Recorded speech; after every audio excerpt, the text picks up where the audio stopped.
Anda tahu satu tasbih, katanya di dalam hadis disebutkan satu tasbih kata subhanallah itu akan memenuhi timbangan kita nanti di hari kiamat, antara langit dan bumi akan penuh dengan pahala gara-gara satu tasbih. Sementara kita baca subhanallah bihamdihi subhanallahil azim astaghfirullah. Di samping fadilah-fadilah yang disebutkan tadi, ketahuilah bahwa subhanallah bihamdihi subhanallahil azim astaghfirullah yang dibaca istiqamah oleh seorang mukmin, muhtasiban wa mu'minan wa mu'taqidan terhadap Allah Subhanahu wa taala, maka di situ ada jaminan keberkahan rezeki yang akan Allah Subhanahu wa taala berikan kepada kita.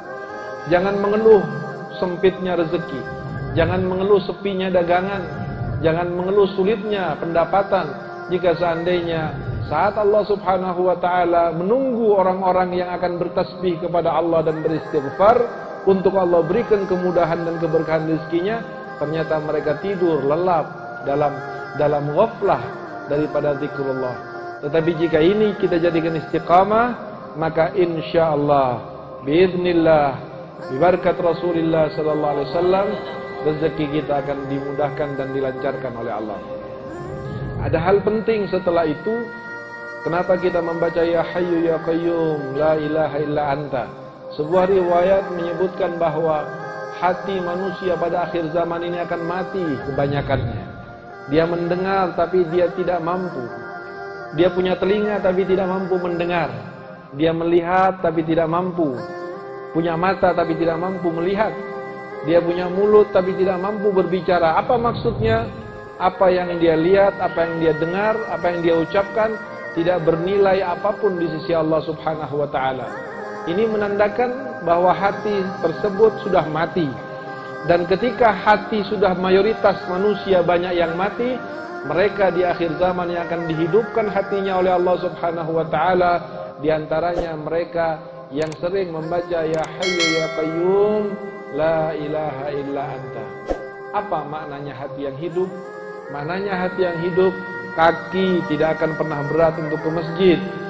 Rasa bersalah ketika kita sholat sendiri dan tidak berjamaah. Dalam membaca zikrullah kita merasakan kenikmatan. Di dalam beristighfar kepada Allah ada penyesalan dan air mata yang ditumpahkan terhadap nikmat yang ada di tangan kita. Tidak semata-mata kita melihat ini hak saya, tetapi di sini ada pahala untuk saya berikan dan saya simpan di sisi Allah Subhanahu wa taala. Apa artinya hati yang hidup? Hati yang ketika berbicara, hati yang ketika mulutnya akan berbicara, dia akan mempertanyakan pembicaraannya ini akan menuai api neraka atau surganya Allah Subhanahu wa taala. Hati yang hidup adalah hati yang tidak akan melihat satu objek pandangan terkecuali dia akan meyakini bahwa sungguhnya pandangan saya ini akan menjadikan saya pantas untuk mata ini juga kelak memandang Allah Subhanahu wa taala. Telinga, tangan dan semuanya ketika hatinya hidup, maka semuanya akan termotivasi dan tergiring kepada hal-hal yang baik.